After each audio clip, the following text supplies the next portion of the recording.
Now for more on this, we're joined by Paul Huang from Kaohsiung City, Taiwan. Thank you so much for joining us. Paul is a research fellow at Taiwanese Public Opinion Foundation and a senior journalist. My first question to you, President Tsai's meet with House Speaker Kevin McCarthy has irked China. China has warned of resolute response as well. How do you assess the Tsai-McCarthy meet? Well, China is always going to threaten retaliation against any high-level U.S.-Taiwan meetings. But with this trip to the U.S., or transit, as many call it, President Tsai met with the House Speaker, who doesn't represent the U.S. executive branch.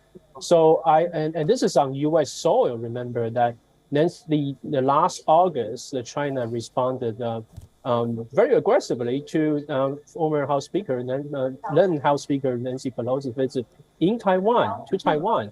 But this is on U.S. soil, so I don't think this moved the goalposts, at least not as much as Pelosi's visit last year. And from what has been reported, we know President Tsai has not, nor is she going to meet with any high-level executive branch U.S. official, Biden administration official this time around. So I think the Chinese, they will do their usual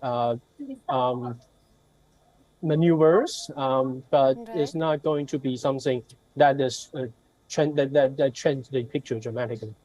All right. Well, then, on that note, China's Fujian Maritime Safety Administration also launched a 3-day special joint patrol and inspection operation. Taiwan says 1 Chinese aircraft and 3 warships detected around the island. Do you see this as an escalation? How do you see this unfolding? Well, as a matter of fact, these activities, Chinese military air and naval activities around Taiwan Strait, around the Bashi Channel, the Philippine Seas, East China Sea, they have been increasing over the last decade, especially intensifying in the last several years. And I think they have more to do with the rising power of China's military. And because they have been growing their muscle and they are now showing their muscle, it's really not a response to these kind of Taiwanese gesture with the U.S. They might use it as an excuse to escalate a little bit, but the bottom line is this has been happening. This is not in response to nor caused by her visit to the U.S. or McCarthy's meeting with her.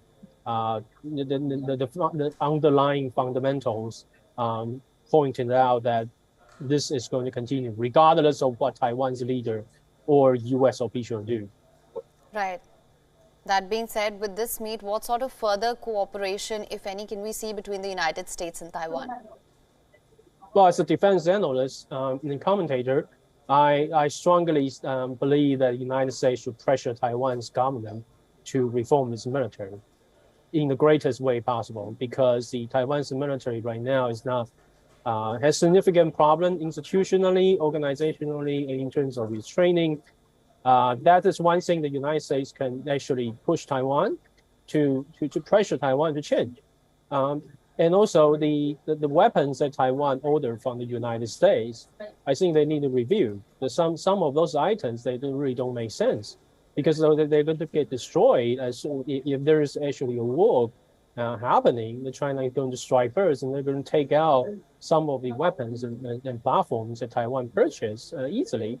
And then it's not just the right weapon they need to be purchased, but the way that U.S. weapons delivery to Taiwan have been backlogged, delayed in a very significant way because of the war in Ukraine.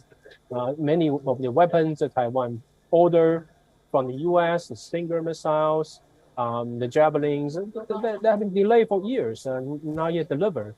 If the U.S. is seriously committed to Taiwan, helping with Taiwan's defense, the number one thing to do to make sure that the delivery of the weapons ordered and paid for by Taiwan are delivered on time.